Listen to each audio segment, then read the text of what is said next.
Narayan, Narayan, everyone. Nine. What's up? No.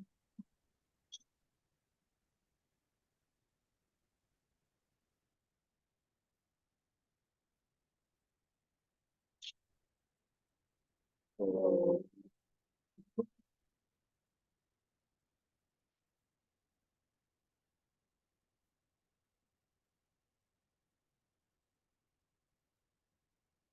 No.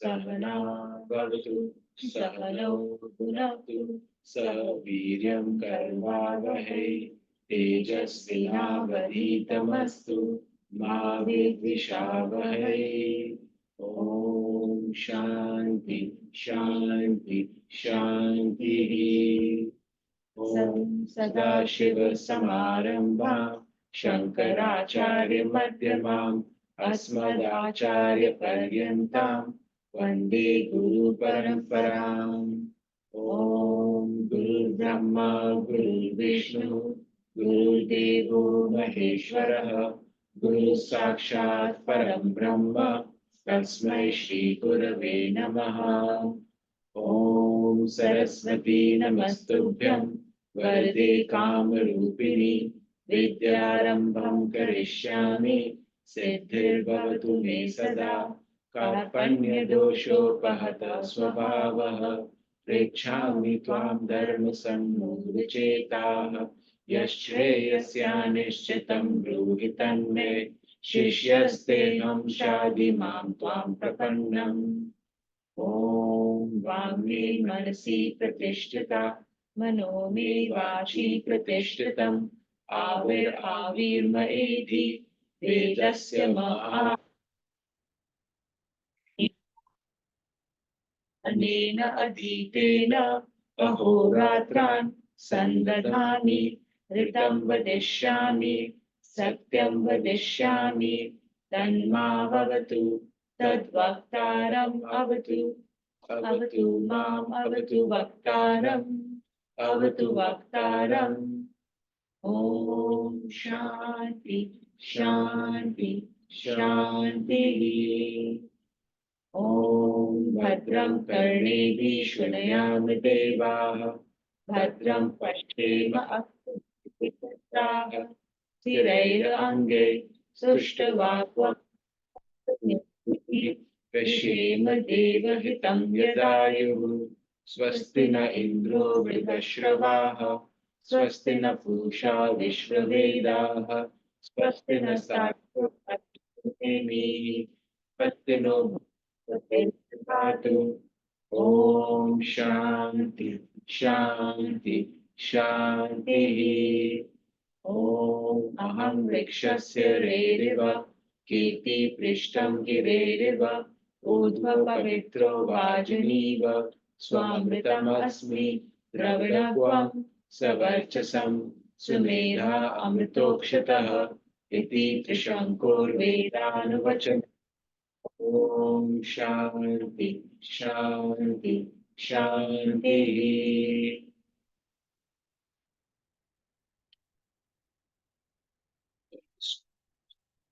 remove Bluetooth of my speech. good to see everyone. We've had a big break. Okay. So who wants to do the summary for the last class?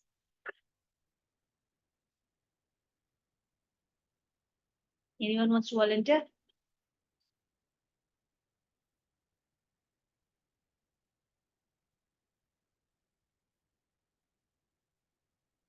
And the last sliding end of the chapter.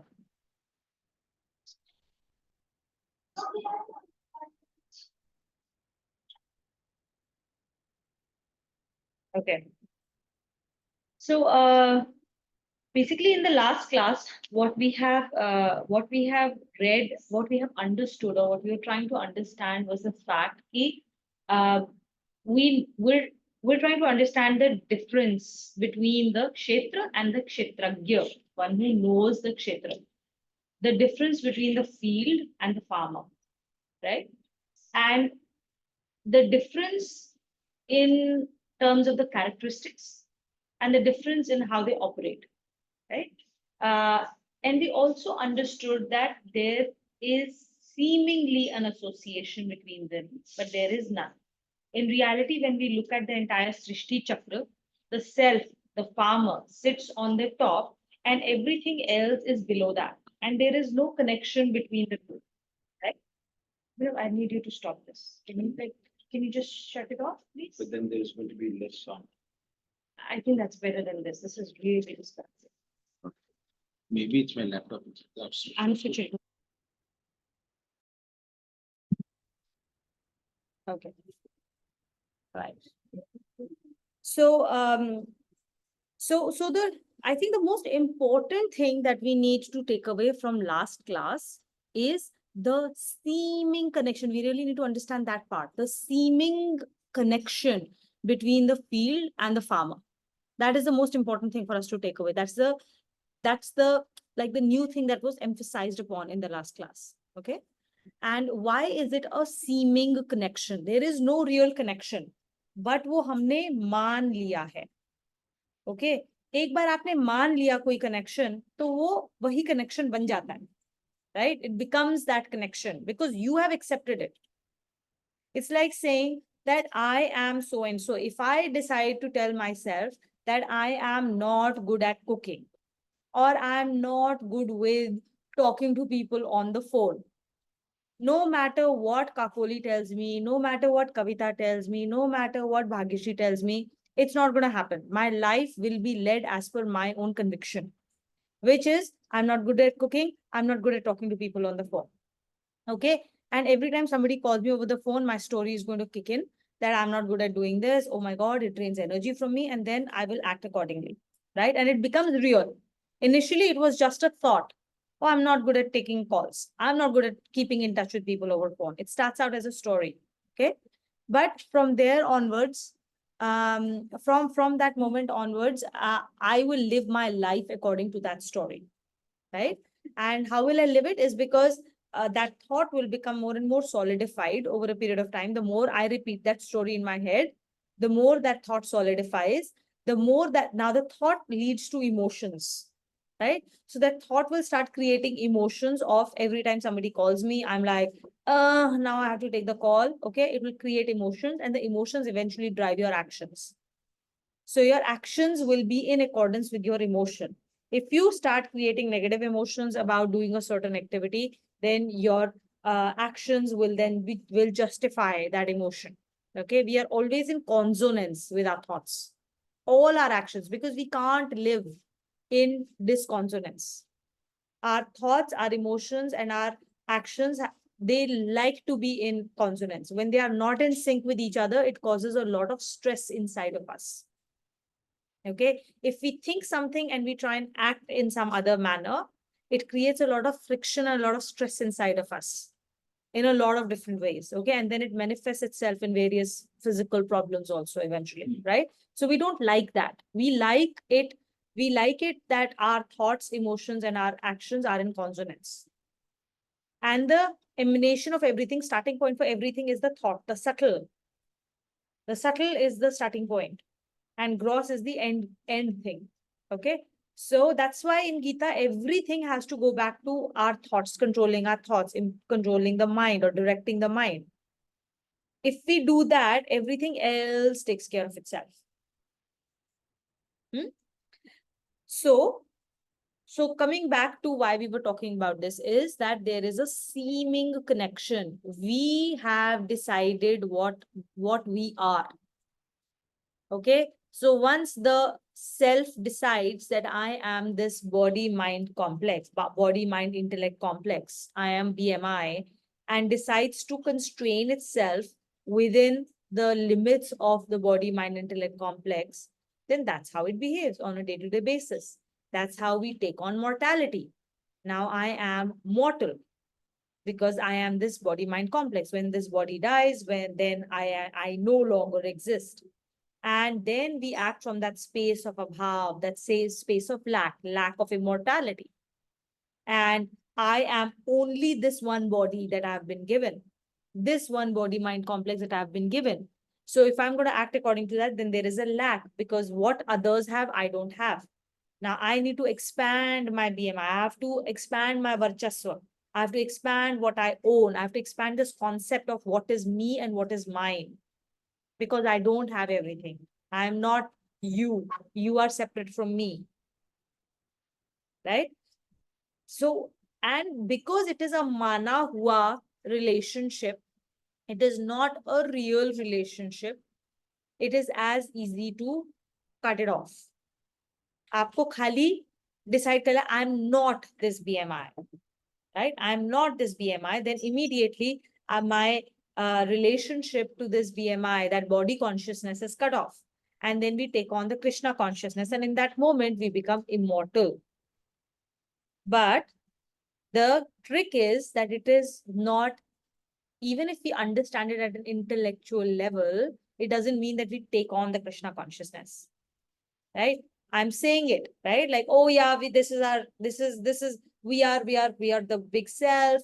We are the capital S self. We have the Krishna consciousness, but that doesn't change our daily experience, right? On a daily experience basis, every day we act as if like I am this body, right? I act from my body consciousness.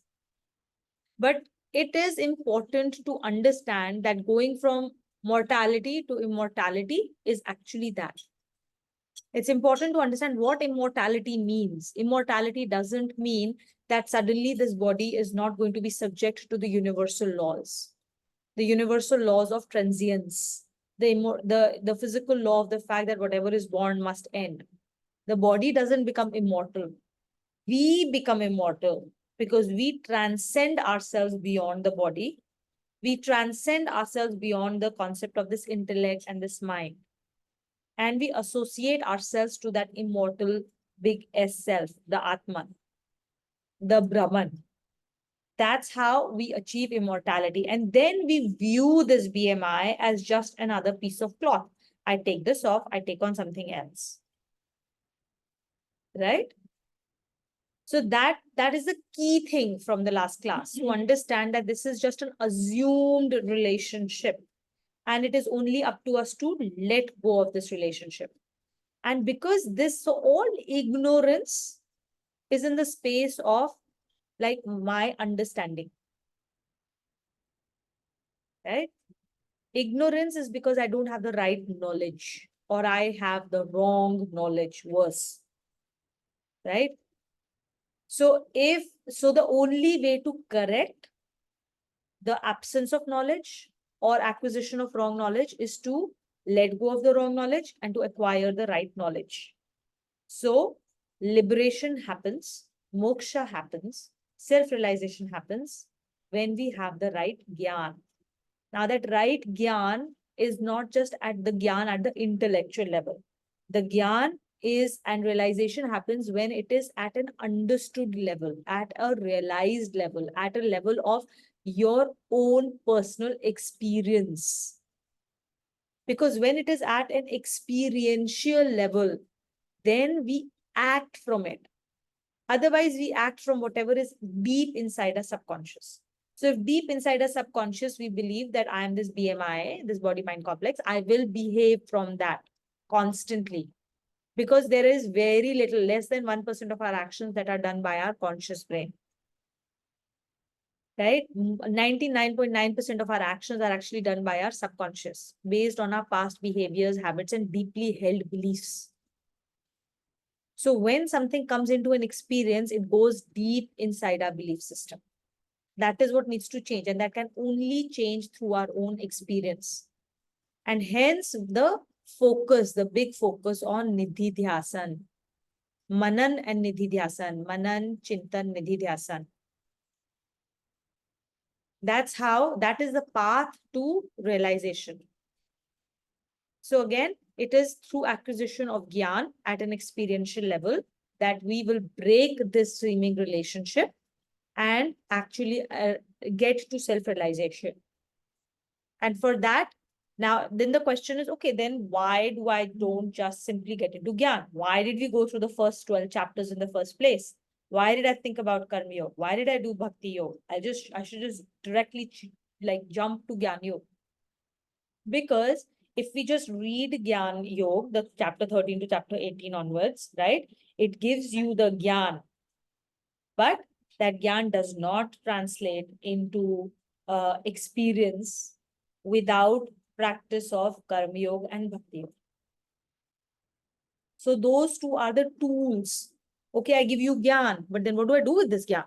It means nothing to me on a day-to-day basis. That's where Karma Yoga and Bhakti Yoga come into play. They are the ones that help to, with through your manan, chintan, nididhyasan, will help you to use this gyan and convert it into an experience through your daily actions. Right? That is why we set the base with Karma Yoga and Bhakti Yoga. And another thing is ki, you can hear the same thing, right? All of us hear the same thing from the same teacher. Yet, or we read the same thing from the same scripture, and yet all of us will absorb it differently based on our own antakaran, where we are with our antakaran, how clean it is, which is what determines our patrata, our ability to absorb what is being told to us. How deeply can we listen and how quickly we can absorb is depends on our patrata, which is basically how clean our antakaran is. And again, that is achieved through the practice of Karma Yoga and Bhakti Yoga. That is why we did those first 12 chapters to set a stage for the next six chapters. Yeah? Okay. So now we'll start with Shloka 30. San, hmm? 29. I thought we finished 29. No, we didn't. We did all till 29, right? I thought we finished 29. I don't think so. And I listened to the recording today, so I think we No, did. no, we did, because that's where we talked about the seeming union of the field and the farmer, Okay. correct? That was the big thing last time. That the unreal character of that union, it is not real, it only appears to be so. That was your Shloka 26, 27. And everything in this world is created by the union of field and the farmer. But that union is unreal. First, we said that everything is created with that union. And then we said, oh, yeah, but that union is, however, unreal. It's only seemingly so. Right? That was the big thing that we had done last time. So, I mean, if you want to recap on 29, I think And then we had talked about that Shloka 28, where we said that, oh, you remember we had that discussion around whether we are, how do you achieve immortality? And then we said, okay, our initial idea that, oh, immortality probably means that my body can continue to like remain forever. But that's not, that was just some ideas that a few people had around, okay, when you talk about, I will be able to achieve immortality, that's how we'll achieve. And we said, no, right? We achieve immortality, but in a completely different way. And this is that way of breaking that seeming association, right? So that was 28. so for 29, I think something we all have to remember is actions are done despite of us. Mm. Right? And that's what the essence of the shloka is. We attach so much importance to action that we do and then take credit for its outcome. That becomes the whole essence of our entire identity. Who are you? Oh, I'm a person who's an engineer. I'm a person who's this. I work in XYZ bank and I'm Falana and I'm Dhikana, right? Your identity becomes married. I'm a father. My identity is basically the actions and its outcome. What this shloka is saying, you are not your action. Action will happen despite of you. If you leave your mortal coil, if you leave your body tomorrow, nothing in this world will stop. A few people will cry, nobody will go hungry, no business will lose revenue. Whatever is meant to happen will exactly happen. But we attach so much importance to the action and its outcome to our identity that we get lost in our ego. And what Bhagwan Ji is essentially reminding you is these actions will happen. Whether you do it or you don't do it, stop giving yourself credit. You have an opportunity to do action to clean your antakaran, to do the action with the right bhav. That is all you have. If you do that action begrudgingly, or if you do that action with negativity, nahi karna hai, I'm being forced to do it, bagara, bagara, action will still happen. Outcome will still happen. But what has happened? You've created your own karma. You now no longer use that opportunity to clean your antakaran. You've created more consequence for yourself. So good, now have more actions to clean your karma. That is why realized saints, and not just realized saints, like people who reach a pinnacle, they talk about doing things effortlessly. They're like, we don't know how it happens, but it just happens. Realized saints are never stressed. They're never busy because they're not attached to the actions at all. They don't even think they're doing the actions just happen. Athletes at a very, very high level, they're which is called in the zone. Actions just happen. They're not focused on like, oh, the next ball or the driver on the next turn in an F1 race. They're just like, it's just happening. We're just observing what is happening. That's the essence of this shloka. And you will understand in the next chapter where what generates and powers these actions and outcomes. But for now, it is important for you to understand you are not responsible, and you're not responsible, but you're not to identify with the actions and its outcome. Yeah, I think that Shloka 29 is exactly that. I think thanks for bringing that out. One more thing that I'll focus on in this one, which is something that I used to struggle with, and I still do sometimes, often, is that, see, the fact that you're not doing actions and that all actions are done by the three gunas of nature, okay, which is what we will focus on in the next chapter. All actions are done by the gunas of nature, not by us. Now, that concept is easy to understand when we give an example like, you are in office and you are just one employee out of like hundreds.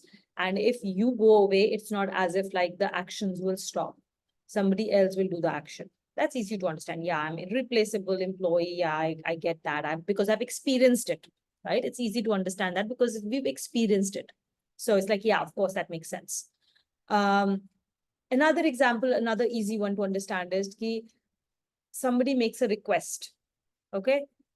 Gita Parivar mein, there is some event that needs to happen. Again, very easy to understand example. Some event, some action needs to happen. A seva is put out in the group. Now it is up to us ki should we take that seva or not, right? It isn't as if like, oh, it will happen or not happen if I do it or not. The action will happen, the event will happen. You have to decide whether you want to participate in it through the seva or not. If you don't do it, somebody else will do it, right? It is not about you doing something. It's an opportunity whether you want to take up the seva to do it or not, right? Now, in all of these cases, it's easy to understand, one, because we have seen that being done and we have experienced it. So which is the power of experience? When you experience it, it becomes an irrefutable fact. Then nobody needs to tell you anything. It's like, yeah, of course it is so, right? Like at an experience level, once you've seen an apple is red, then you know, yeah, of course, apple is like that. I know it. Then nobody needs to tell you anything. There's no description required or for anything. You say it in a, of course, right? That is the power of experience, which is what we need to bring in for self-realization. However, where this becomes problematic for us to understand is when in all of these examples, it's easy to understand because if I don't do it, there is a second body that comes in and does it. Okay, so yeah, so then now you see we are at that level of body mind consciousness. We are so steeped in body consciousness that we understand it when we see another body come and do it because that body is distinct from me. That body did it, I didn't do it. And so I can understand it. The issue comes when I tell you that the very actions that you are doing will be done no matter what. Because then you're like, oh, everything that this particular body that I identify with happens because I will it so. If I don't will it, it will not happen. So what do you mean by gunas are doing it? Gunas don't do it, I do it. My will is exerted and then I do it. That is where the big problem of understanding this piece comes. And what Gita is telling us is that actually your will is not exerted at all. If an action needs to be done through you, it will be done through you because what exerts the force is not your willpower. What exerts the force is the three gunas of nature. The gunas will come together in a certain stimulus in the environment. You are sitting in a physical environment, the gunas will exert an influence, they will create an energy around you, which will stimulate the three gunas inside of you to react, to behave in a certain manner, and you will be compelled.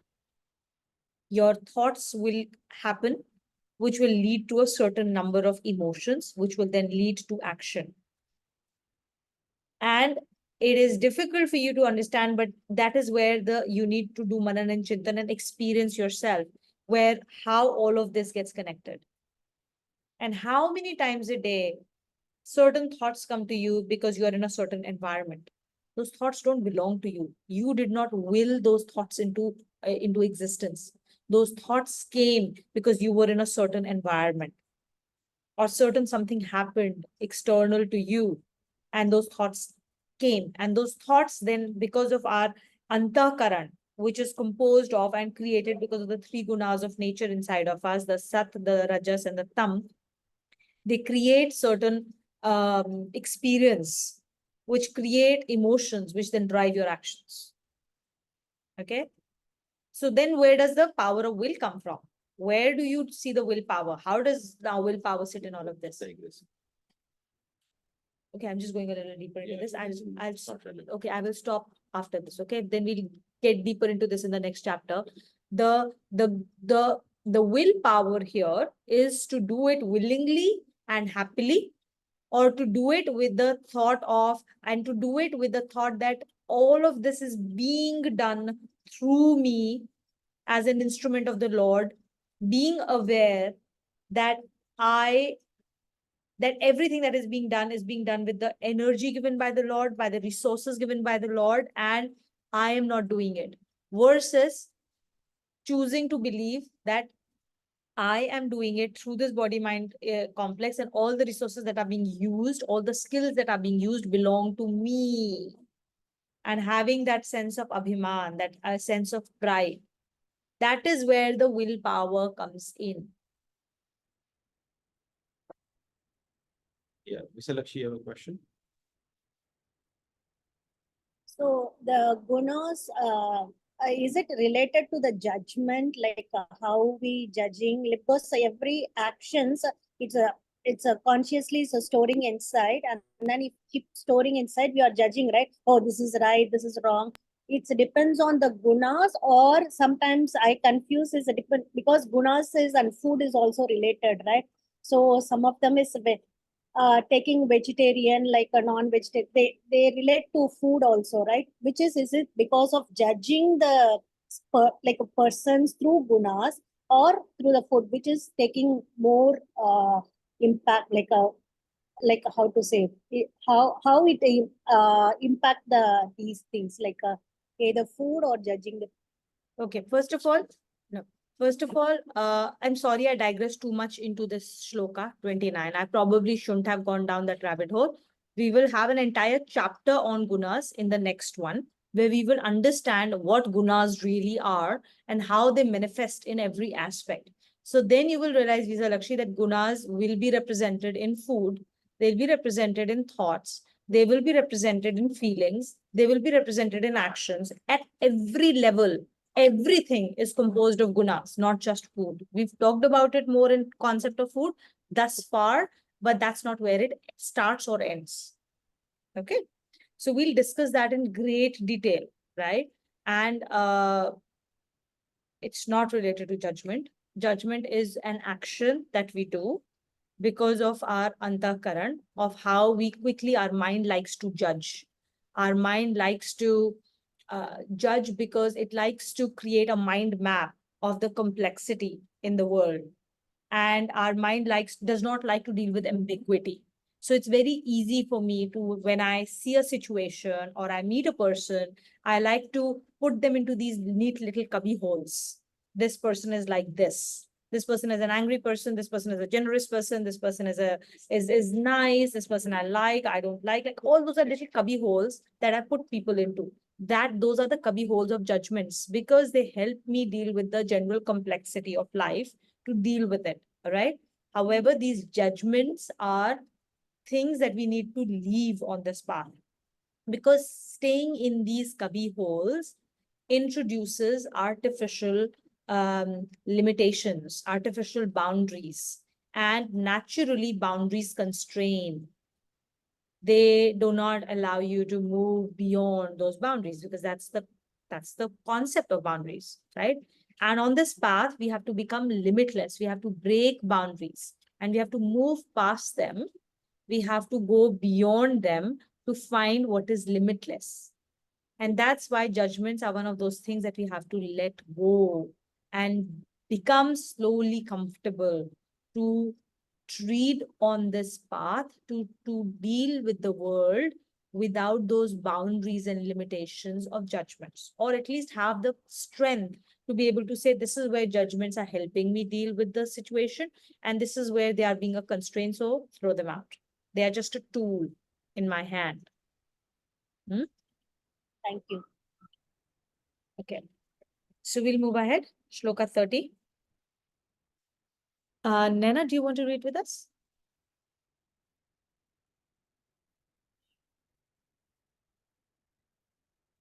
The Lord now describes the state of one who cultivates this correct discernment.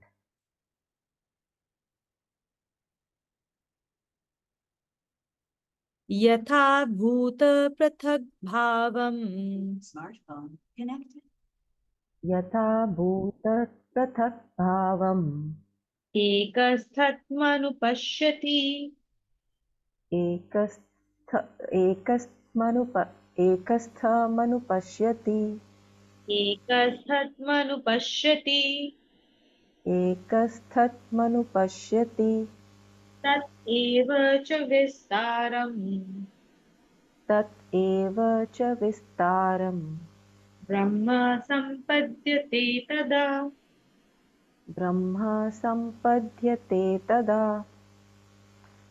The moment it is realized that the diversified existence of beings is rooted in the one self and that it spreads forth from that one self alone, that very moment one attains to Brahman.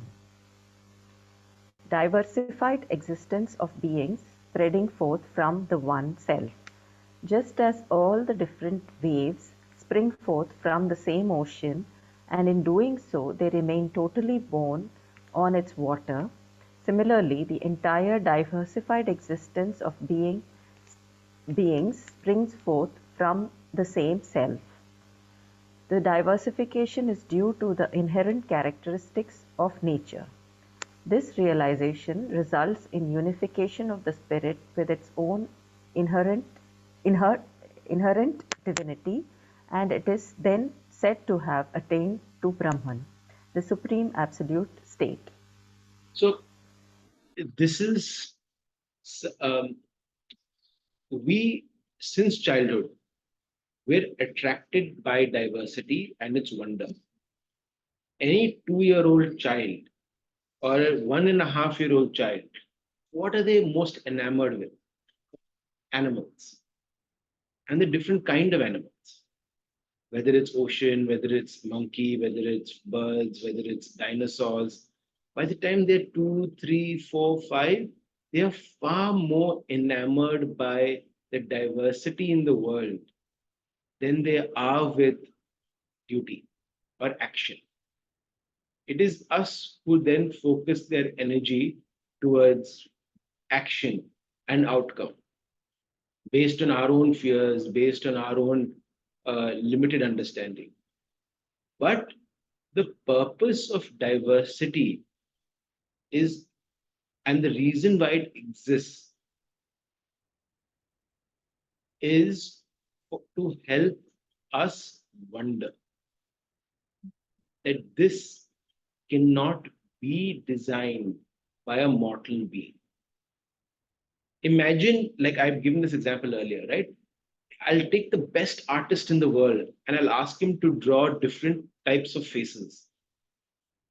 Maybe the best artist will come up with 1,000, 1,500, maybe 10,000, but he definitely won't reach 8 billion. But we have easily 7 to 8 billion unique faces in the world that are being created. For us, it is like that snowflake. It looks the same, but scientists have said every snowflake is different. And that diversity necessarily focuses our thoughts towards wonder of how. And Bhagwanji is saying that I have created this diversity so that when you have that wonder, you will automatically start looking for the real and not the unreal. If everything was plain and you were just in one room and everyone looked exactly the same, etc., then there you wouldn't have that capacity to wonder and reflect. And that's a very important part of your journey. One, to wonder, and two, to reflect. When you wonder, you appreciate. When you wonder, you fall in love and you be grateful. It's a very important part. And that's why diversity exists in every aspect of our life. And like in Shloka 27, 28, we realized, 29, we realized that the way to achieve immortality is to break that connection, the seeming connection, the accepted connection between us and who we are and the body consciousness that we have. Similarly, now here we are being told that was, first of all, self-realization, immortality, all of these concepts are not to be attained after we die. Right? Generally, that's how it has always been projected. You come, you in the end, at the end of your life, you connect yourself to the God. We did that in the second shatak, right? That whatever is the last thought in your mind, you attain that. So if the last thought in your mind is that of Ram, is that of Bhagwanji, is that of Krishna, then you will attain him. But if you're thinking of an apple, you will attain an apple. Maybe you become, I don't know, an earthworm that eats apples or something like that, right? So that is the general concept that has been told to us. So we are always thinking, oh, realization is something I will attain after I die. That's not that is a myth. And Gita tells us realization, immortality, all those concepts are to be realized here and now while living in this world. You can attain self-realization when you're 10, when you're 15, when you're 80, when you're 90. You can attain it at any point of time, right? And you're supposed to attain it while you're living. And then you're not supposed to give up the mortal coil of this world, right? You will continue to live. You will continue to inhabit this body. You will continue with the same set of duties within the same set of physical environment that Bhagwanji has provided to you for your own uddar, right? You'll continue to do that. And in this case, they are telling us, how do you achieve that immortality? So Bhagwanji says, the moment you realize, like a switch getting on, the moment you realize that all this diversity that you have been wondering, actually, is created by one being alone and belongs to him only. And he alone is represented in all this diversity. That he alone is wearing these different masks. There's nothing else but that one reality behind them all is the moment of self realization. So the second part of this shloka and the way to look at it, and we've discussed this in the past, right? It's the essence of what Tuvina shared right in the beginning of the class.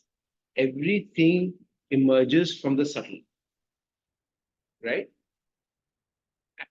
We tend to focus on the action and the outcome. So instead of focusing on the antakaran, which is the subtle, we focus on the bhayakaran, the outside. We try to control the action so that we get the outcome. So all our energy goes in focusing on the outside rather than the inside.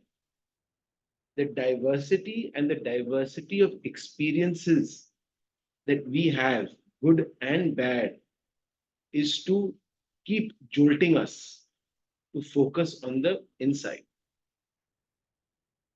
So if we get too enamored with the diversity and say, I want this, I want that, I want this, I want that, what will happen?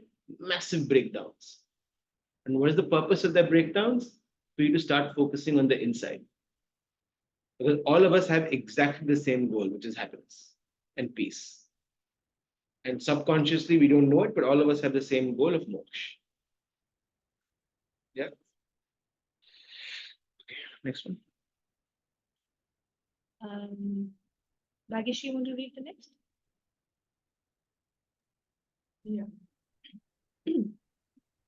One wonders how the self abides in the body, and while abiding thus, how it is not affected by the actions and their outcome.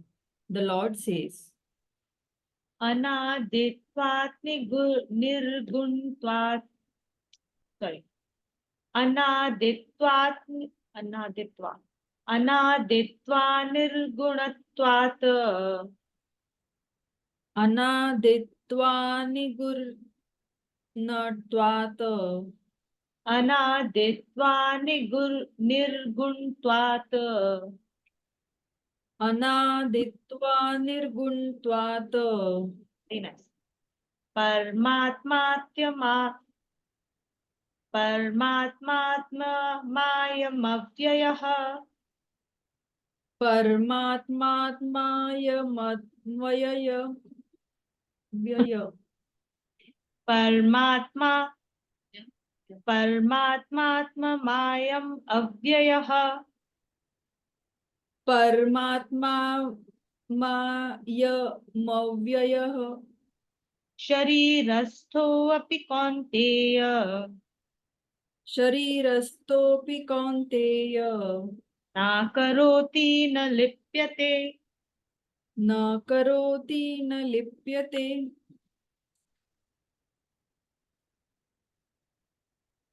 O Kaunteya, the imperishable Supreme Self, being without a beginning and without any attributes, while abiding in the body, neither performs any action nor is it involved in any way. So here, the one example that immediately comes to mind is that of a movie. Okay? In a movie, the person who powers the entire movie, without whom the movie cannot be made, is the director. Actors can even leave their mortal coil halfway through a movie, those actors get replaced. And the movie still continues. And who gets the greatest credit also for that movie? The director. But do we ever see the director? No. Do we ever get to know the director? No. Do we get to hear from the director at all? No. But when watching a movie, people who understand the movie industry can watch a movie and tell who the director is. Because you can experience him in the trademark of how he thinks that is reflected in the movie. And that's what Bhagwanji is trying to highlight. Okay. let's continue reading. So basically, where the soul is the witness to the action, but we can experience Bhagwanji through the action a little bit. Characteristics of the self. Holding a mirror, one sees one's reflection in it, and the reflection continues to be seen so long as the mirror is faced. The reflection disappears as soon as the mirror is removed. But the fact is that no one's existence is not conditional upon the holding of the mirror in the hand, and one would continue to exist when the mirror is removed. If the surface of the mirror is not uniform, the reflection would be distorted. This distortion is in the mirror, not in the beholder. In the same manner, the self existed before being reflected in nature as the individualized self. It exists while being reflected by nature in diversified forms, but it is totally uninvolved in the diversification. The one self is manifested in different bodies, but it appears to assume the different forms of the bodies. All the actions are performed by the gunas of nature, while the self remains totally uninvolved. So the example of the mirror is extremely well explained here. So I won't dwell on that. Another example to show the same thing is have different pots of water, right? And all those pots of water contained in different types of pots, in different metals or glass or or made of clay, and then have additional difference between all of them by adding different colors in the water, right? With these three different things, when we put them out all together under the moon's reflection is seen in that water. Now, because of the three different types of pots, different colors that have been added to the water, the reflection in each of them would be slightly different of the moon. But those reflections, first of all, don't determine the existence of the moon. The moon exists independent of all those pots and their reflections. If you throw away and break every single pot and every single reflection disappears, the moon still continues to exist. So the moon is real, the reflections are unreal, right? And even though moon is the same, yet based on the pot and the color of the water, the reflection would be different. Okay. And if you create ripples in the water of any one pot, you may not even be able to see the reflection clearly, right? And yet the moon continues to exist, right? So each of those pots and the colors of water are like all of our bodies, each of which have a different composition of the three gunas. We all have different antahkarans, right? So we all create different base or a different different base in which a different type of reflection is created. So while the energy of the self, the energy of the Atman is reflected on all of us equally, yet we manifest it differently based on the composition of the body, right? So we do different things, we behave differently, and yet the energy powering each of our words, each of our actions is the same. And the whole second shatak that we read was about trying to look beyond the obvious names and forms, to be able to see the real farmer, to be able to see the real moon, to be able to see the real Brahman behind the obviously different names and forms, to be able to connect to him while we do our daily chores, while we continue to do our daily duties. Right? So this is also the example where you can say the basis of dream is a dreamer. We all have different dreams. The dreamer is the real, the dream is unreal. So I mean, like most of us have multiple dreams in a night. Dreams change, but the dreamer doesn't. And the dreams don't affect the dreamer. That's similar to the soul and the body. The soul will have multiple bodies. The body may do whatever it does. Soul is a witness, it is observing it, but it doesn't get affected by it. Yeah. Kakoli, will you read the next one?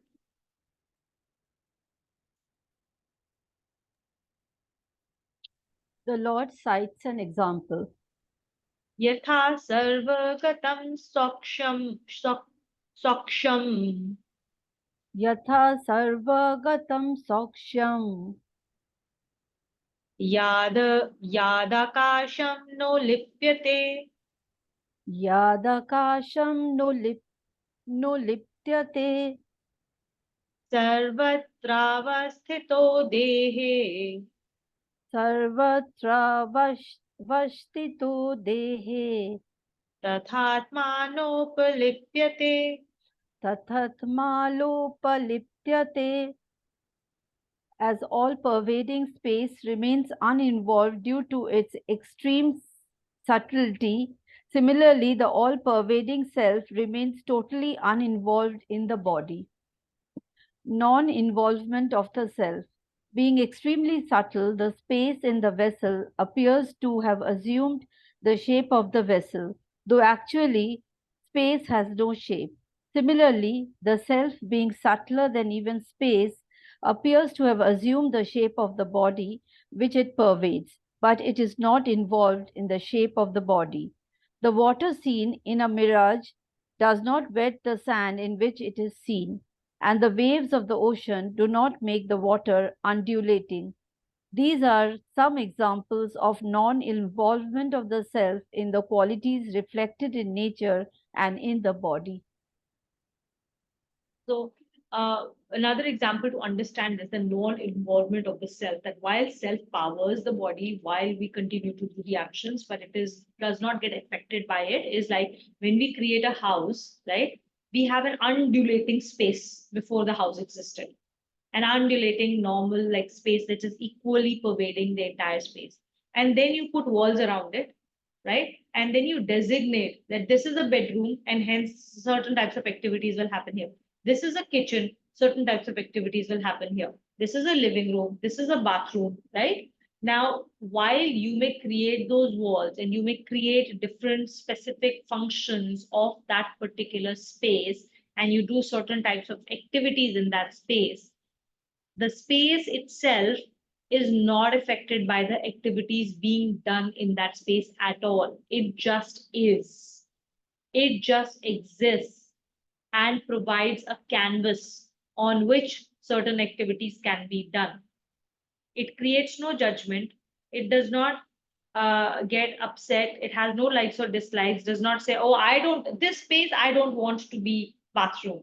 I want to be a puja room, or I want to be a kitchen, or I want to be the living room." No, it has no such likes and dislikes. There's spaces available, and you can do whatever you want to do, whatever actions you want to take in that space.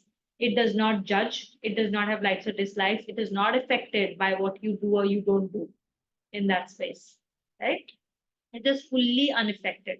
Similarly, the self that powers this BMI complex is completely unaffected by the actions that get done.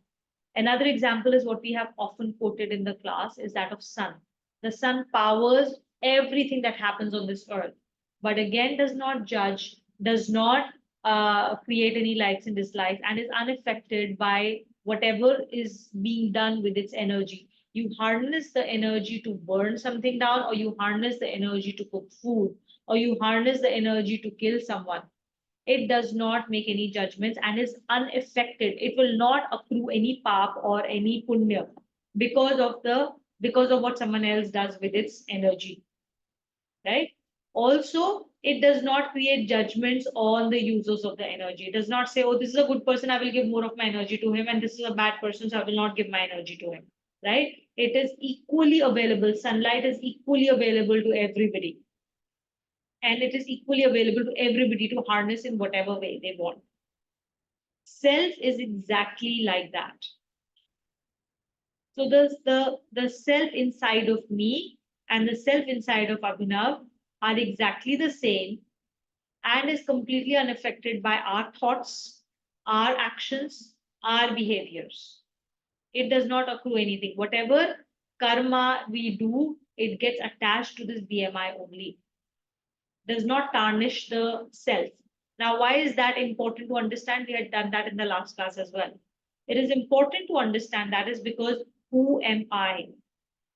Am I this body mind complex or am I the self? If I am the self, then there is no need for me to feel bad about anything that I discover when I do my Manan Chintan and Nididhyasana. I come in and I discover that, oh, this body mind complex does this. Oh, it behaves in this kind of a manner, in this kind of a situation, right? I observe that, but I don't have to feel good or bad about it because I am not that. I'm just an observer watching what is happening. It makes it easier for me. Practically speaking, this concept is the only way I can go down to see and reflect on who I really, what this body mind complex really is and what it does. One of the reasons most of us do not want to sit down with ourselves and do Manan, Chintan, Nididhyasana and reflect on our own actions and understand what we do is because we don't like what we see. And when we don't like what we see, what does our mind try to do? It distracts us. I don't like this. I don't want to do this.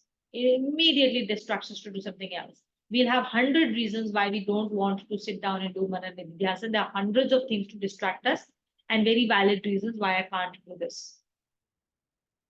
When we remove ourselves from that space and we go to the balcony as an observer and say, okay, whatever I see, it is, I just have to clean it or I need to, whatever, like you're just being an aware participant. That's it.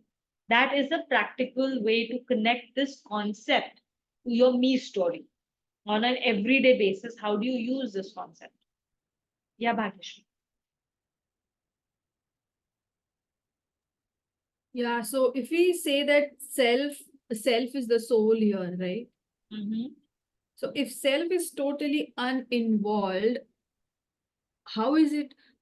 Why is self uninvolved? As in, how is it uninvolved? And my body, mind, intellect is involved in doing karmas and all, but I am now facing the consequences of my karma from all my previous lifetimes, and I will leave my body and take another form, but myself will be the same. But then how will the consequences, how is it not involved if it is bearing the consequences? The self is bearing the consequences because now I have taken different body, but my self is bearing the consequences of my previous karma. Same way it will go on. Very good question. Very, very good question, Bhagyashree. And this is where, when we dwell into this answer, you have to start to see how you are viewing yourself, right? Who are you? If you are the self or are you the BMI? And in this very question, you have gone from associating yourself as self to associating yourself with the body and vice versa continuously as you ask the question. Okay, how? How did that happen? No, no, so So I am, you have an answer?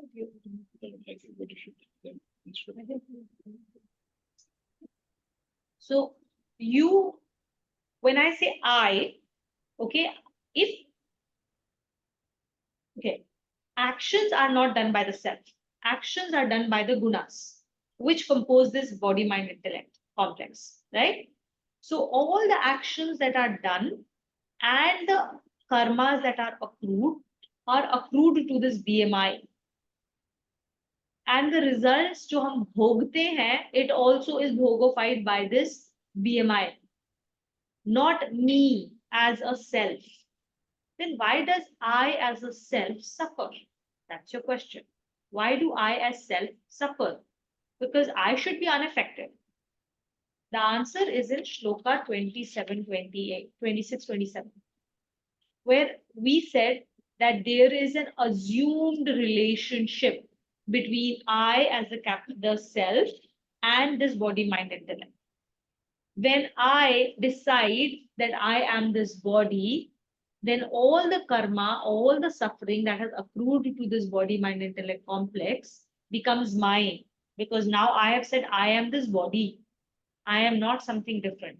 If I break that connection and I say I am the self, then this body, mind, intellect complex, which is separate from me, will go through its cycle. All right. If this body has to suffer because, say, I put my hand in fire, the dharma of fire is to burn the hand. My hand will feel that burn. That body, mind, intellect complex will experience it. Okay. But I, as self, will not suffer. There will be pain as per the law of the nature, but there would be no mental suffering. There would be no emotional suffering. There would be no me associated and suffering from it. I can observe it. Oh, this is happening because of this. That's it. Okay, I learn from it and I see that. I am observing it, but I'm not suffering from it. I suffer when I say I am this. So I think the other part for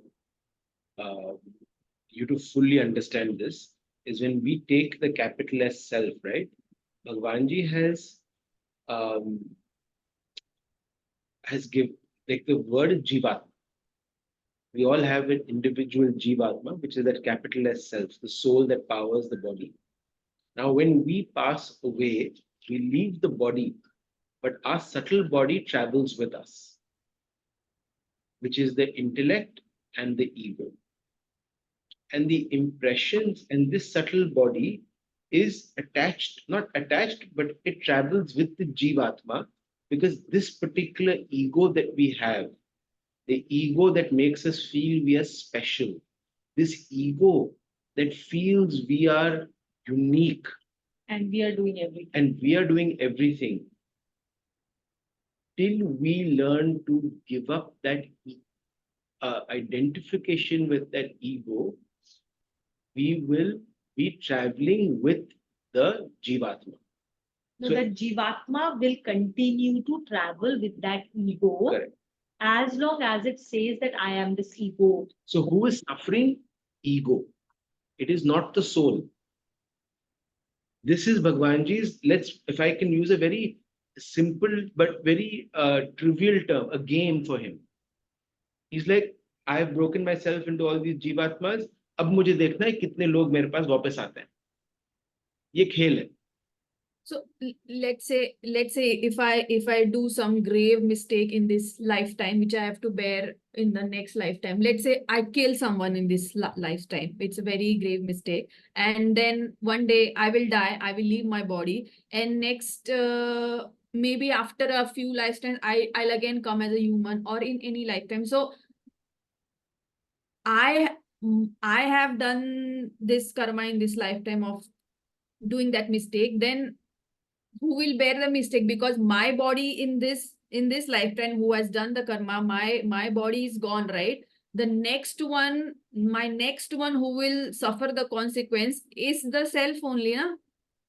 No. So the who has done this mistake is not just this body. Physical body Yes, let is me- one let me explain gross it. form. Firstly, you're not this body. If I cut your left hand, is Bhageshri disappeared? Has Bhageshri become less of Bhageshri? If I cut both your hands, if I cut your legs, is the essence of who you are, your life experience, like if you think about it, is Bhageshri gone? No. Right? So it becomes extremely clear that you are not this body. That means there's something else inside of you that gives you the experience of being Bhageshri. That thing inside of you is called your subtle body. So this is the gross body, the Bhayakaran, and you have the subtle body. And the subtle body is made up of For your mind, ego, intellect, and ego. mind, intellect, and ego. Combination of these three. And there is Chit also, but Mind, ego, and intellect. These three we experience on a daily basis. Right? If, for example, your husband comes and starts yelling at you right now in the middle of the class, what will your reaction be? Hey, what happened? What's wrong? Your intellect is now guiding your emotion, because you could be feeling very irritated that he's disturbing me. But you're like, no, something must be really wrong. So let me first understand. So your intellect has controlled your mind from an immediate response, and now you're guiding that conversation. Similarly, you have an ego inside of you, and all of us have a very inflated ego, which is why we are born. Right? This ego of wanting to feel validated, wanting to feel special, wanting to feel we are different, wanting to feel we are better than others, wanting to judge others. We only judge others because it feels good for our ego. Right? So that subtle body is the one that is creating all the conversation with the outside world, creating all your reality. When you start working on that subtle body, your antakaran, right? You start dissociating, or you start with. So I'm trying to connect to your question. So when you commit a grave error like killing somebody, it is done by your body. And your body is not just your gross body, but also your ego, your mind, your intellect, your chitta that stores all these impressions. Okay. So when your physical body dies tomorrow, your antakaran, this subtle body, is going to carry these impressions, and they will remain there for a time. And when the next body comes, these impressions are then going to sprout forth, and then you will bear the consequences of those actions, right? This is the way that this continues. So your Jivatma, which thinks that it is this ego and this BMI complex, continues to travel with those impressions lifetime after lifetime and continues to bear those consequences, right? However, we had read this in chapter 3, where we said that when we do Karma Yoga essentially means being able to go beyond the ego, because you start to say that all my actions are being done by the energy given by the Lord. I'm doing them for the sake of Bhagwanji's pleasure, and I'm doing them with the energy given by the Lord. The moment I say this, there is no ego, right? Because the resources are not mine, the skills are not mine, the actions are not mine. Then, the moment I've done that, then what happens? I have dissociated myself from the results of the action, right? So when you start to do karma yoga and you're able to dissociate yourself from your ego, then all the past karmas get burnt down as if it is a stack of hay in which you have put in a lighted matchstick.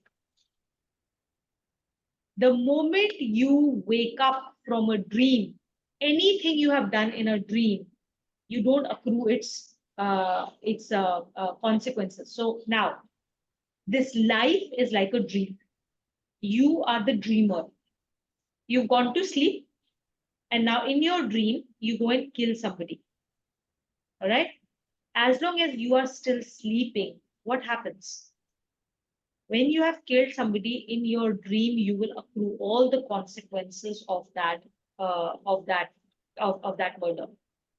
Either you will find yourself going to jail, or you will find yourself dealing with the guilt or shame or being scared, anxiety, whatever are the consequences, whatever is the story going on in your dream, right? You will accrue some kind of consequences of that murder. And that will continue as long as that dream is continuing. The moment you wake up, you realize, oh, it was just a dream. When you wake up, will police actually come and catch you for the for what you did in your dream? No, right? You wake up, poof, it's gone. It's just gone. It no longer exists. It vanishes. That's exactly what happens when you continue to do certain actions, when you are in that ignorant form, when you believe you are this body, mind, intellect complex. You will continue to take birth after your subtle body will take multiple births to continue to reap the rewards or do the penalty or do the penance for what you have done. The moment there is self-realization, poof, you're woken up. Now you realize, oh, I was never this body, mind, intellect complex. I am the Satchitanand Bhagwan. The moment you realize that does not matter what you have done when you were sleeping, all of that disappears like a dream disappears. And you have, because now you are this and you are no longer dreaming, none of it is associated with you anymore. You will not reap any consequences of all the hundreds and millions of wrong or right things you have done, because now you have woken up from the dream. It is literally that. So can we say that today my subtle body, mind, intellect is bearing the consequences of previous subtle bodies, body and intellect, and next lifetime's subtle body, mind, intellect will bear the consequences of my today's karma. So your subtle body remains the same. What changes from one life to another is only a physical form. So physical body changes. Your subtle body remains the same and just travels with the Jivatma. As long as the Jivatma keeps saying, this is mine, this is mine, this is mine, this is mine. The moment Jivatma says, this is not mine, it is So free. who is the doer of the actions and who is the bearer of the consequences? The doer of the actions and the bearer of the actions are the subtle body, which is composed of 3 gunas. That's it. You as a Jivatma continues to suffer because you're holding on to it. You know how you're holding on to it, how you are the sufferer? It's like a monkey that puts its hand inside a pot, which has, so you have basically a pot, okay, with a very thin neck. A monkey puts its hand inside to grab hold of the peanuts, and then it cannot take its hand out. All right. And it roams around with that hand stuck in that pot. It will only, and it will continue to suffer with that only and only because he has chosen to put his hand inside and not open that. He has made that fist and held himself inside. The moment he opens his fist up and he's able to take his hand out, and he no longer has to hold on to that pot any longer. That is how Jivatma holds on to the ego. That is the assumed ability to say, I am this body consciousness. That is what we said in 26-27, that there is an assumed identity where the Jivatma says, I am this. That's why I am limited. I am just this little limitation. The moment it says, the monkey opens its hand, it says, no, I'm not this. You stop traveling. The moment you stop holding on to that ego that is going in its journey, you are holding on to it, so you're traveling along with it. The moment you let it go, poof, it's gone. So You no longer have to travel with it so let me give you on its journey. so let me give you a simple example. So every day, for Tuvina and I have coffee together, and she makes me coffee, and we sit every morning for 30 minutes and we have coffee together. Okay? That's a ritual now for years. Suppose she comes one day and she just sits down and she doesn't make me coffee. Okay? And suppose my experience then is I'm irritated because I want my coffee now. Now she's sitting here on her phone, ignoring me. I'm beginning to get irritated, right? What is happening here? The external act of she not serving me a coffee or bringing me a cup of coffee, as my internal experience has created irritation. In that moment, I have two choices. Either I can react to that irritation, Arey yaar, what is this? You woke up in the morning, you're sitting on your phone. This is our time to have coffee and like whatever, right? Or the second option is, I'm actually attached to that coffee. Because your experience of life is always inside of you. You're not answering the question, you're making it more just made it more consistent. You didn't answer the question. Nagesh, did you understand why the Jivatma is not suffering? And the Jivatma suffers only and only because it is choosing to, by accepting the suffering of the BMI. All the suffering and everything happens at the BMI complex level, not at the Jivatma level. But if Jivatma says, I want to suffer because I am that only, it will suffer, no. So that's what I'm trying to say, right? If you start getting It's a irritated choice. and suffer because you did not have coffee, that is your BMI complex. And you're just being powered by the capital S self to for you to deal with that experience. So everything we engage with in the world shows up inside of us. And that when it keeps showing inside of us as our experience, we can choose whether hey, I get attached to this experience or do I get attached to the capital S self? Am I the soul or am I these BMI? That's the ignorance we need to get out of. Every time we engage with any action with emotion, irritation, whatever else it is, it's just a deep reflection of our attachment. That's what I was trying to say. Vijalakshi, you had a question. Then whenever we get irritated, the intellect is always guiding. Then the intellect is also is subtle body, then it is the intellect is guiding, right? Like mind get irritated, but intellect is guiding. You said body, mind, intellect, ego is all in subtle body, right? I got Correct. confused there. Chakra, Vijalakshi, It's in your book. do you remember the Srishti Chakra that we are referring to? Yeah. Do you remember it? Okay, Yeah. I'll just tell you which page to go to. Page, page in the beginning of the book, in the beginning Figure of one. in the Yeah, beginning one, it is 34 in Roman numeral. Before chapter 1, 34. this one. One page before chapter 1.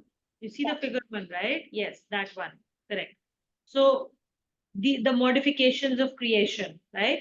Now here, this is a hierarchy of things, right? So let's refer to this for it one more time. So we have on top is the transcendental self. Transcendental self is the Paramatma, the Jivatma, which is basically an ansh of the transcendental self, right? Now you see there is no connection between that, but it is at the top because it is the one that is powering the energy and giving the energy for everything else. Then comes the unmanifest primal nature, which are the three gunas. Okay. Then from here comes the intellect. Under intellect comes the ego and the man. Okay. And under man and ego, then are everything else. Okay. From gross to subtle. The way it's supposed to happen is that all your senses are controlled by your ego and your man. Your man is the one that the dharma of man is to say, I like this, I don't like this. I like this, I don't like this. It's its dharma. It is doing its dharma constantly. It's doing its duty. You present some stimulus to it, it will say, I like it, I don't like it. I like it, I don't like it. Right? Then comes your ego will associate itself with its likes and dislikes with the man.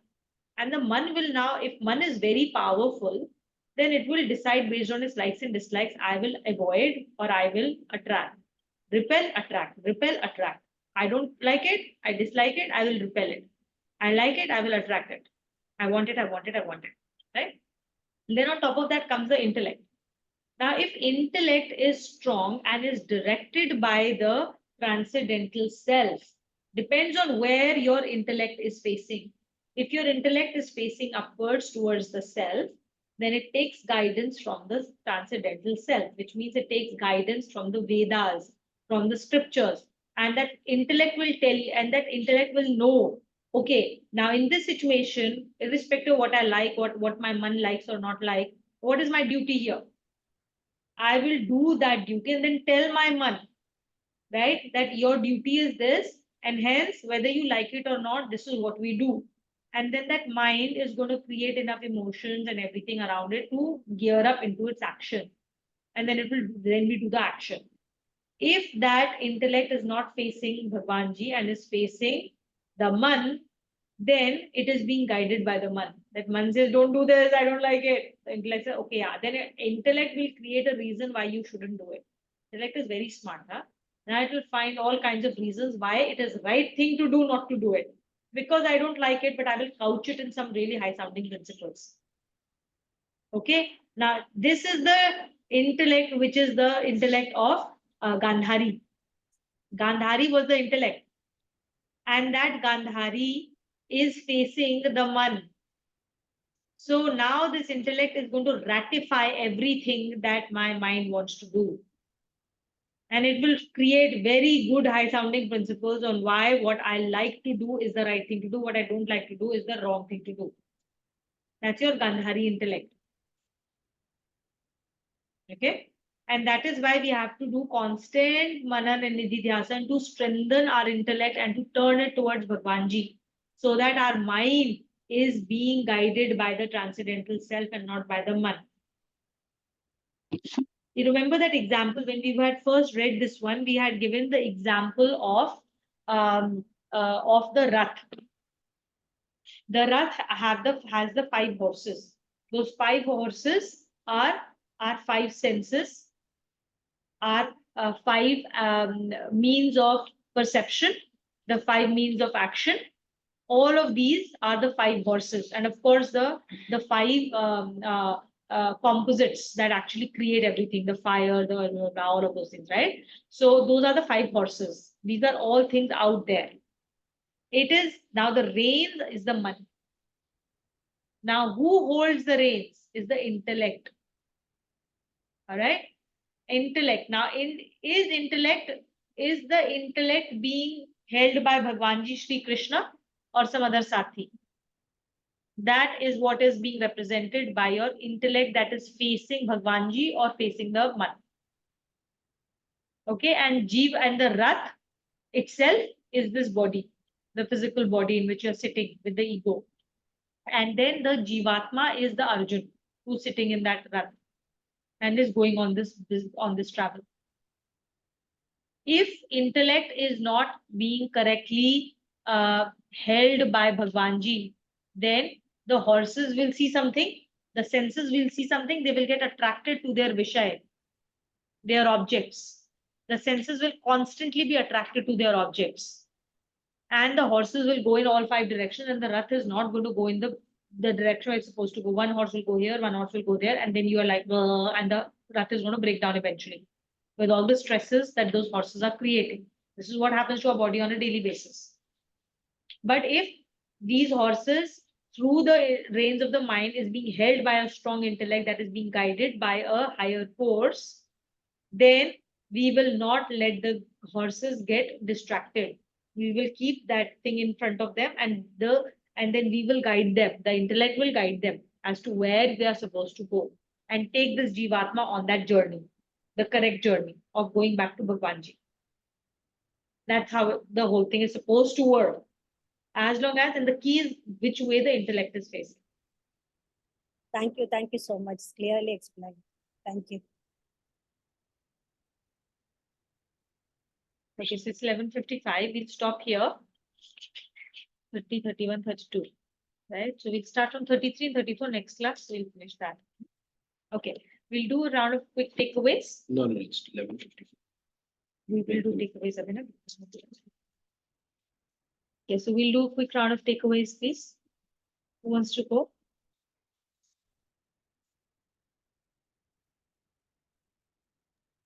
Shall I go? Okay. My big takeaway is that in the beginning you were saying the thought itself we are attracting.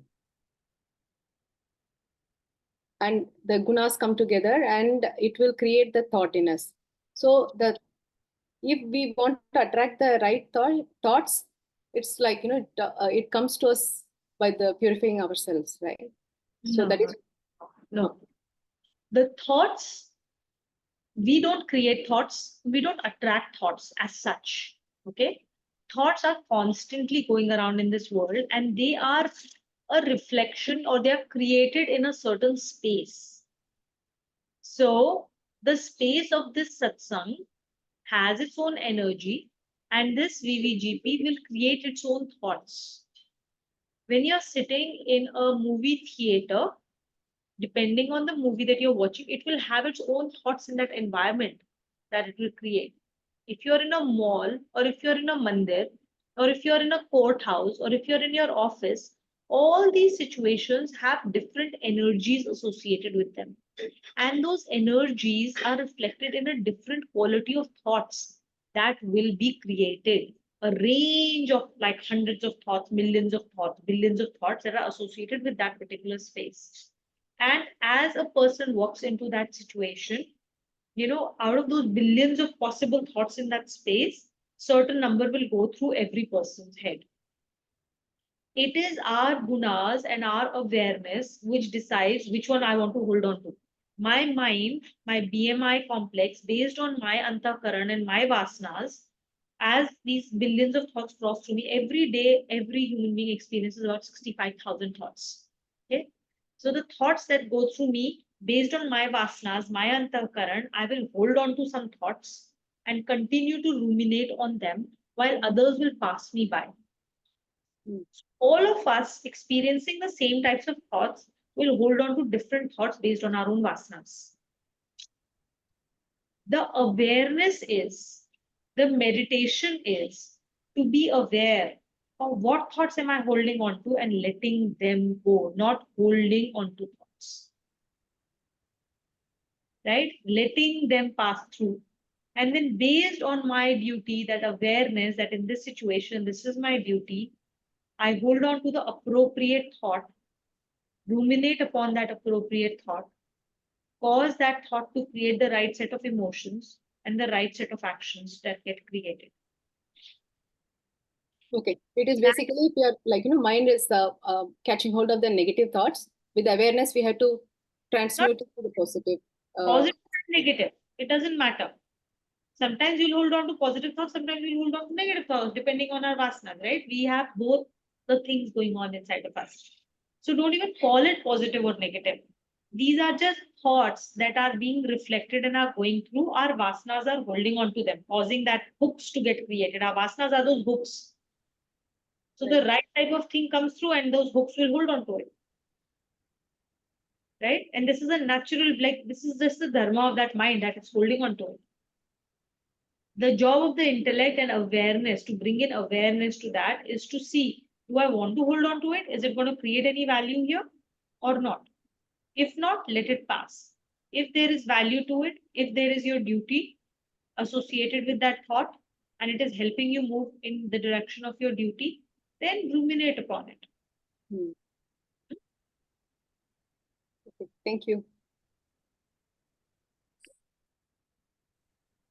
So for me, the takeaway is that basically at every stage in every situation, I have to ensure that the knowledge that I'm acquiring through satsangs like this or from any book, including my action, and then apply it into right action with the right bhakti. I mean, the bhakti bhav should be so pure that and that will lead the combination of gyan and my actions or karma yoga along with bhakti are the only way to cleanse my antarkaran to receive his grace. As you said, grace is always around. It is how much I am receiving. Obviously, I'm receiving less than maybe someone else because I have not yet cleansed my dust so much. So that is something at every point to keep a watch on that. And the second one is that VVGP are all transient. Anything that can change is something which is transient, and I cannot attach myself to that. I have to take a step back and again reflect on it and ensure that my thoughts, my actions, and my inner self is actually again get connected back to him, which means like it's day-to-day kind of a work in progress that needs to be done. Absolutely. Kutast has to be Bhagwanji, and he's the only Kutast. Yeah. That's the one you need to hold on to. Everything else is like that raging Ganges river. Yeah. But go into, and you will just go with it unless you're attached to the bank somewhere. Absolutely. And Thank I you. did not, Bhagyashi's question was also in my mind. I just think of it and I don't want to take your time now, but I'll come back next class with like something is not fitting in because I'm not understanding. And that's something I'll write down and then ask both of you in the next class. Sounds good. Sounds good.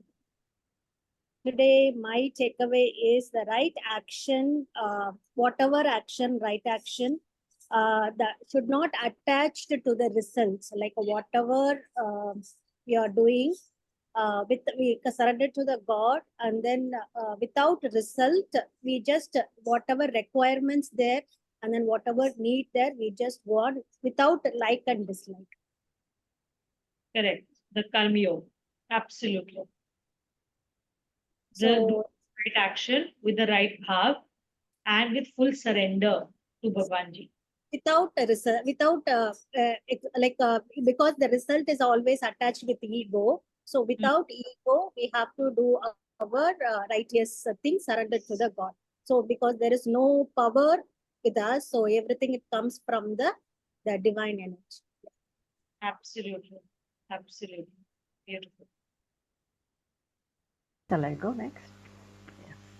It's the entire thing comes down to perception. Finally, it's all about perception and how we see how we see everything. It's about the self, the supreme self is the only one which exists, and realization that the diversity is there, but it's all the one, only the one. So understanding that, we have to probably go back to how our intellect is guiding us. It's, I mean, we have to go beyond the ego and how our mind makes us see things, and clear the antakaran so that we can see this reality. And that is the ultimate thing, but it's the toughest thing. That's what I feel. That is the only thing, and that is the most difficult thing. That's it. Beautifully articulated. Now you really understood. It's all about the perception. All about perception. Yes, Sanchita. Yeah. I think, Avinav, what you said a very, beautiful line today, which really state that, if you die, no one really cares. The world will not go hungry. It's only a few people who will cry, but nothing really will matter. I think most of the time at least I operate from a place of, ego, where I think that I'm the end all and be all of everything. I think being aware, of the fact that, I do still have a lot of ego in me, of my attachments, is the first step. And then finally, surrendering or asking Bhagwanji to help me overcome those. I think that's my constant practice point. Become self-aware and then asking his help for me to, overcome all those. Very nice. Thank you. Anita? Yeah.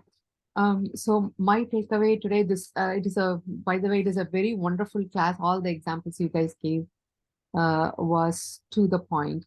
So my takeaway is, self is not, the soul, spirit is not, is affected by any of the actions that is happening around us. And all the actions that we are doing involves the three gunas. So, and also how our mind, ego, and intellect, when you mentioned about the Gandhari intellect, like where the intellect is pointing towards the mind instead of, pointing upwards to the God, that we'll have to attach our intellect to the God so that we can do the right action without any attachment. Very nice. Thank you.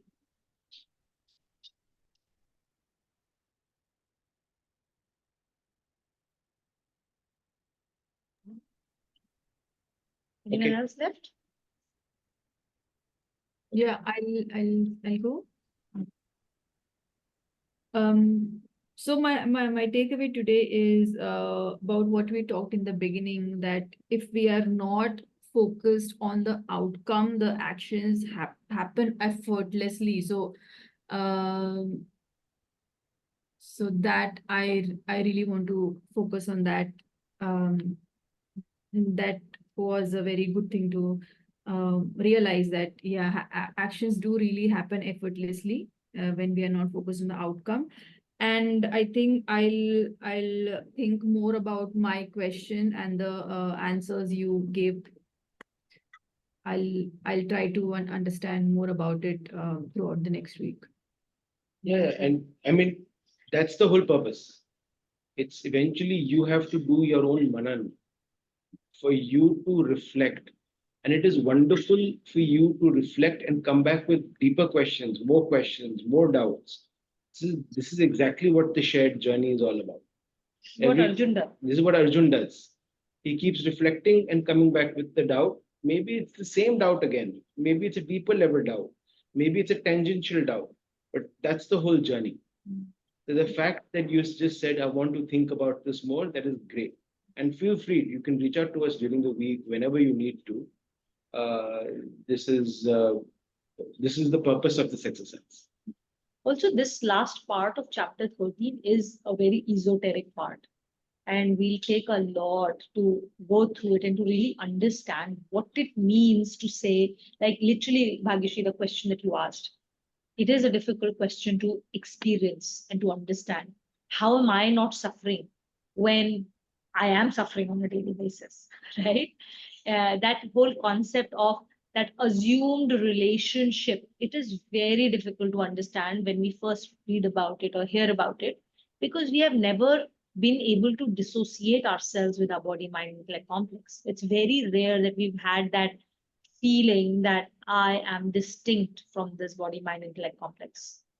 That is why it is, when the first time, it is very difficult to understand. But the more we do think about it and the more Manan Nididhyasana we'll do, this becomes clearer and clearer along the way. So stay with it.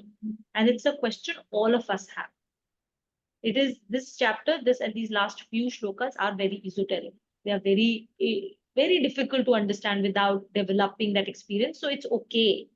It's totally okay. We'll get to it. 20 times later, we'll understand it. Every time we'll think about it, we'll have a deeper meaning. So it's okay to not fully grasp it. And it's okay to continue to think about it, give yourself that time and space. And as we go through rest of the chapters, and then when we do second round, it will be so much deeper, that understanding, one step at a time.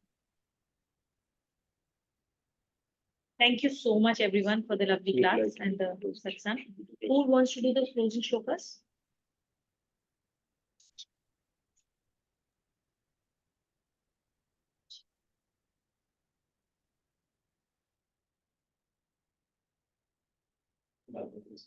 ॐ सर्वेषां स्वस्तिर्भवतु सर्वेषां शान्तिर्भवतु सर्वेषां पूर्णं भवतु सर्वेषां मङ्गलं भवतु ॐ शान्ति शान्ति शान्तिः ॐ सर्वे भवन्तु सुखिनः सर्वे सन्तु निरामयाः सर्वे भद्राणि पश्यन्तु मा कश्चित् दुःखभाग् भवेत् ॐ शान्ति शान्ति शान्तिः ॐ असतो मा सद्गमय तमसो मा ज्योतिर्गमय मृत्योर्मामृतं गमय ॐ शान्ति शान्ति शान्तिः ॐ पूर्णमदः पूर्णमिदं पूर्णात् पूर्णमुदच्यते पूर्णस्य पूर्णमादाय पूर्णमेवावशिष्यते ॐ शान्ति शान्ति शान्तिः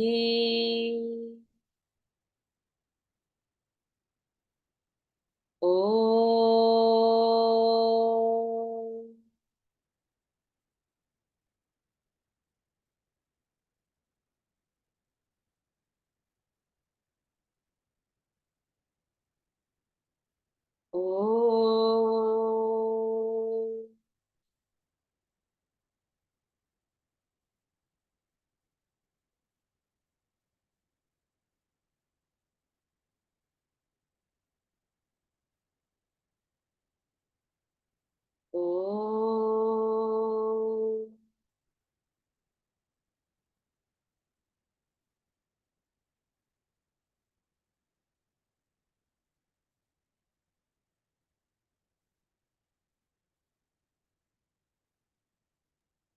Thank you so much, everyone. Narayan Narayan. Narayan. And thank you. Thank you. Thank you, Narayan.